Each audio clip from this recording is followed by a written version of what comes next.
ಸಮಸ್ತ ಎಲ್ಲ ನನ್ನ ಕನ್ನಡ ಬಂಧುಗಳಿಗೆ ಕನ್ನಡಿಗರ ಸ್ವಾಭಿಮಾನದ ಪಕ್ಷ ಕನ್ನಡ ದೇಶದ ಪಕ್ಷದ ವತಿಯಿಂದ ಶರಣಾರ್ಥಿಗಳು.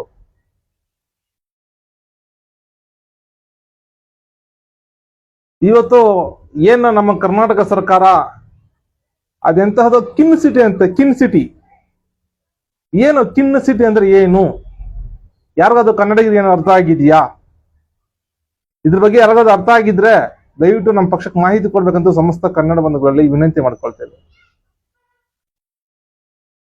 ನನ್ನ ಸಮಸ್ತ ಕನ್ನಡ ಬಂಧುಗಳ ಪರವಾಗಿ ಸರ್ಕಾರಕ್ಕೆ ಒಂದು ಪ್ರಶ್ನೆ ಮಾಡ್ತಾ ಇದ್ದೀವಿ. ಕಿನ್ ಸಿಟಿ ಅಂದ್ರೆ ಏನು? ಕಿನ್ ಸಿಟಿಯಿಂದ ಯಾರಿಗ ಉಪಯೋಗ? ಏನು ಉಪಯೋಗ ಇದೆ?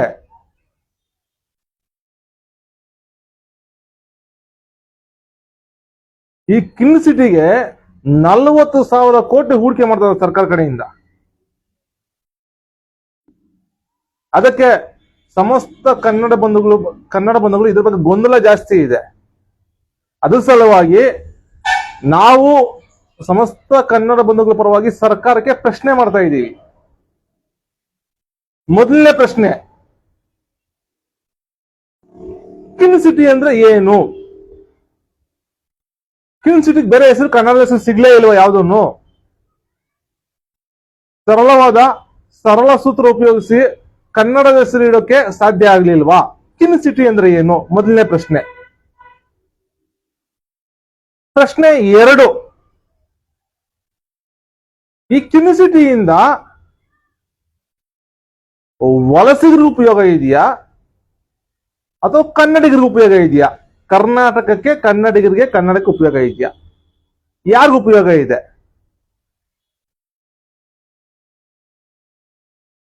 ಪ್ರಶ್ನೆ 3,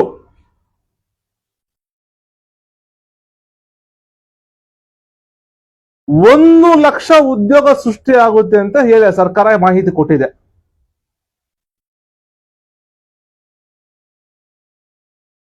ಈ 1 ಲಕ್ಷ ಉದ್ಯೋಗಗಳು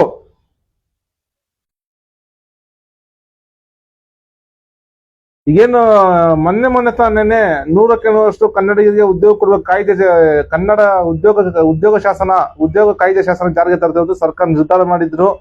ಯಾರೋ ಒಬ್ರು ಕನ್ನಡ ವಿರೋಧಿಗಳನ್ನ ಬೆದರಿಕೆ ಹಾಕಿದ ತಕ್ಷಣ ಸರ್ಕಾರ ಅದಕ್ಕೆ ತಡೆಯಾಜ್ಞೆ ಕೊಟ್ಟಿದೆ. ಈಗ ಈ 1 ಲಕ್ಷ ಉದ್ಯೋಗಗಳಲ್ಲಿ 1 ಲಕ್ಷ ಉದ್ಯೋಗಗಳು ಕನ್ನಡಿಗರಿಗೆ ಕೊಡ್ತಿರೋ ಅಥವಾ ಕನ್ನಡಿಗರ ಸೋಗಿನಲ್ಲಿರುವ ಡಾಂಬಿಕರಿಗೆ ಕೊಡ್ತಿರೋ ಅಥವಾ ವಲಸಿಗರಿಗೆ ಕೊಡ್ತಿರೋ ಪರಭಾಷಿಗರಿಗೆ ಕೊಡ್ತಿರೋ? ಈ ಪ್ರಶ್ನೆಗೆ ಉತ್ತರ ಕೊಡಬೇಕು.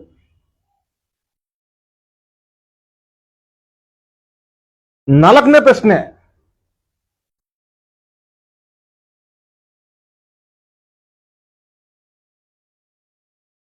ಈ 40,000 ಕೋಟಿ ಹೂಡಿಕೆ ಮಾಡಿ ಖರ್ಚು ಮಾಡೋದ್ರಿಂದ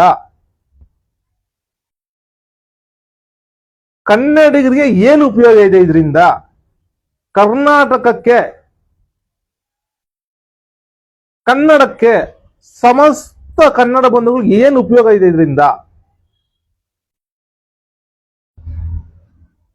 ಇದ್ರ ಬಗ್ಗೆ ಸರ್ಕಾರ ಉತ್ತರ ಕೊಡಬೇಕು. ಹಾಗೂ 5ನೇ ಪ್ರಶ್ನೆ,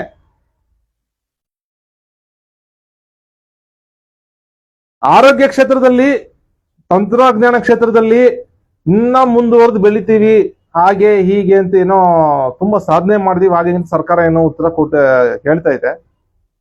ಆರೋಗ್ಯ ಕ್ಷೇತ್ರದಲ್ಲಿ ಏನ್ ಸಾಧನೆ, ಏನ್ ಮೇಲ್ದರ್ಜೆಗೆ ಇರ್ತೀರಾ, ಏನು ಅಭಿವೃದ್ಧಿ ಮಾಡ್ತೀರಾ? ಮತ್ತು ತಂತ್ರಜ್ಞಾನ ಕ್ಷೇತ್ರದಲ್ಲಿ ಏನ್ ಮಾಡ್ತೀರಾ?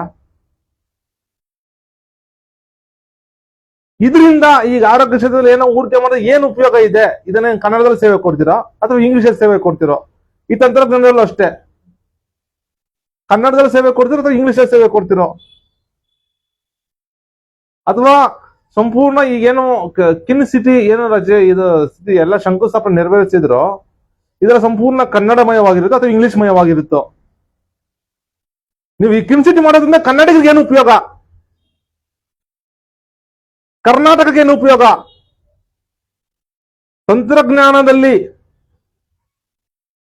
ತಂತ್ರಜ್ಞಾನ ಅವ್ರದೇ ಭಾಷೆ ಉಪಯೋಗಿಸ್ಕೊಂಡು ತಂತ್ರಜ್ಞಾನದಲ್ಲಿ ಮುಂದುವರೆದು ಅಭಿವೃದ್ಧಿ ಆಗೋ ದೇಶಗಳು ಎಷ್ಟೋ ಇದೆ. ಉದಾಹರಣೆಗೆ ಜಪಾನ್, ಅವರೇ ಭಾಷೆಯಲ್ಲಿ ತಂತ್ರಜ್ಞಾನ ಮಾಡ್ತಾರೆ. ಪ್ರತಿಯೊಂದು ಆರೋಗ್ಯ ಸೇವೆಗಿಂತ ಪ್ರತಿಯೊಂದು ಅವ್ರದೇ ಭಾಷೆಯಲ್ಲಿ ಕೊಡ್ತಾರೆ. ಚೀನಾ ಚೀನಾನ ಒಂದು ರಾಷ್ಟ್ರ, ಅದು ಅಷ್ಟೇ ಅವ್ರ ಭಾಷೆಯಲ್ಲೇ ಪ್ರತಿಯೊಂದು ಸೇವೆ ಕೊಡ್ತಾರೆ. ಫ್ರಾನ್ಸ್ ಆಗಿರ್ಬೋದು, ಜರ್ಮನಿ ಆಗಿರ್ಬೋದು, ಇಸ್ರೇಲ್ ಆಗಿರ್ಬೋದು, ಎಲ್ಲ ಅವ್ರವ್ರ ಭಾಷೆಯಲ್ಲೇ ಸೇವೆ ಕೊಡ್ತಾರೆ, ಎಲ್ಲ ಇದು ಮಾಡ್ತಾರೆ. ಹಾಗೆ ನೀವುನು ಈ ತಂತ್ರಜ್ಞಾನ ಏನ್ ಹೇಳ್ತಿದ್ರಲ್ಲ, ತಂತ್ರಜ್ಞಾನ ಕನ್ನಡ ಭಾಷೆನ, ಕನ್ನಡ ಧರ್ಮದ ಭಾಷೆ, ನಮ್ಮ ಕನ್ನಡ ದೇಶದ ಭಾಷೆಯನ್ನ, ಕನ್ನಡವನ್ನ ಅಳವಡಿಸ್ಕೊಂಡು ಕನ್ನಡದಲ್ಲೇ ತಂತ್ರಜ್ಞಾನ ಕಂಡುಹಿಡಿತೀರಾ. ಮತ್ತೆ ಆರೋಗ್ಯ ಕ್ಷೇತ್ರ ಆಗಿರ್ಬೋದು, ಎಷ್ಟೊಂದು ಉಪಕರಣಗಳು ಬರುತ್ತೆ, ಔಷಧಿಗಳು ಬರುತ್ತೆ, ಎಲ್ಲ ಪ್ರತಿಯೊಂದು ಕನ್ನಡ ತಂತ್ರಜ್ಞಾನ ಉಪಯೋಗಿಸಿ, ಪ್ರತಿಯೊಂದು ಕನ್ನಡವನ್ನೇ ಉಪಯೋಗಿಸಿ ಎಲ್ಲ ಔಷಧಿಗಳನ್ನು ತಯಾರಿಸ್ತೀರಾ, ಕನ್ನಡದಲ್ಲೇ ಸೇವೆ ಕೊಡ್ತೀರಾ? ಇದ್ರ ಬಗ್ಗೆ ಉತ್ತರ ಕೊಡ್ಬೇಕು. ಅದಕ್ಕೆ ಸಮಸ್ತ ಕನ್ನಡ ಬಂಧುಗಳು ಇದು ಈ ವಿಚಾರದಲ್ಲಿ ತುಂಬಾ ಗೊಂದಲ ಇದೆ. ಈ ವಿಚಾರ ಸಂಬಂಧಪಟ್ಟಂಗೆ ನಾನು ಸಮಸ್ತ ಕನ್ನಡ ಬಂಧುಗಳ ಪರವಾಗಿ ನಮ್ಮ ಕನ್ನಡ ದೇಶದಿಂದ ಈ 5 ಪ್ರಶ್ನೆಗಳಿಗೆ ಕನ್ನಡಿಗರು ತುಂಬಾ ಗೊಂದಲ ಆಗ್ಬಿಟ್ಟಿದೆ. ಏನಪ್ಪಾ, ಈ 5,800 ಕೋಟಿ, 5,800 ಎಕರೆಯಲ್ಲಿ 40,000 ಕೋಟಿ ಹೂಡಿಕೆ ಮಾಡ್ತಿದ್ದಾರೆ. ಯಾರಿಗೂ ಉಪಯೋಗ ಇದೆ ಇದರಿಂದ? ಕನ್ನಡಿಗರಿಗೆ ಉಪಯೋಗ ಇದೆ, ವಲಸಿಗರಿಗೆ ಉಪಯೋಗ? ತುಂಬಾ ಗೊಂದಲ ಇದೆ. ನಾವೇನು ಈ ಪ್ರಶ್ನೆಗಳು 5 ಪ್ರಶ್ನೆಗಳು ಕೇಳ್ತಾ ಇದೀವಲ್ಲ, 5 ಪ್ರಶ್ನೆಗಳು ಸರ್ಕಾರ, ಮಾನ್ಯ ಮುಖ್ಯಮಂತ್ರಿಗಳಾಗಿರ್ಬೋದು ಅಥವಾ ಉಪಮುಖ್ಯಮಂತ್ರಿಗಳಾಗಿರ್ಬೋದು ಅಥವಾ ಬೃಹತ್ ಕೈಗಾರಿಕಾ ಸಚಿವರಂತ ಪಾಟೀಲ್ ಅವರಾಗಿರ್ಬೋದು, ನೀವು ಯಾರು ಬೇಕಾದ್ರೂ ಉತ್ತರ ಕೊಡಿ. ಇದರಿಂದ ಯಾರಿಗೇನು ಉಪಯೋಗ ಇದೆ, ಕನ್ನಡಿಗರಿಗೆ ಉಪಯೋಗ ಇದೆ, ವಲಸಿಗರಿಗೆ ಉಪಯೋಗ ಇದೆ ಅಂತ ಬಿಟ್ಟು ಉತ್ತರ ಕೊಡ್ಬೇಕು. ಮತ್ತೆ ಇದು ವಲಸಿಗರಿಗೆ ನಮ್ಗೆ ಯೋಜನೆ ಬೇಡ. ನೀವು ವಲಸಿಗರಿಗೆ ಏನಾದ್ರು ಉಪಯೋಗ ಆಗೋಂಗಿದ್ರೆ ನಮ್ಗೆ ಈ ಯೋಜನೆ ಬೇಡ, ಇದಂತ ಮಾಡ್ಲೇಬೇಡಿ. ದಯವಿಟ್ಟು ಸಮಸ್ತ ಕನ್ನಡ ಬಂದಾಗ ಒತ್ತಾಯ ಮಾಡ್ತಾ ಇದೀವಿ. ಕನ್ನಡಿಗರು ಅಂದ್ರೆ ಮಾಡಿ, ಅದ್ರ ಬಗ್ಗೆ ಸ್ಪಷ್ಟೀಕರಣ ಕೊಡ್ಬೇಕಂತ ಹೇಳ್ಬಿಟ್ಟು ಸಮಸ್ತ ಕನ್ನಡ ಬಂಧುಗಳಲ್ಲಿ ಆಗ್ರಹ ಮಾಡ್ತಾ ಇದ್ದೀನಿ ನಮ್ಮ ಪಕ್ಷದಿಂದ. ಜೈ ಕನ್ನಡಾಂಬೆ, ಜೈ ಕನ್ನಡ ಧರ್ಮ, ಜೈ ಕನ್ನಡ ದೇಶ. ಶರಣು ಶರಣಾರ್ಥಿಗಳು.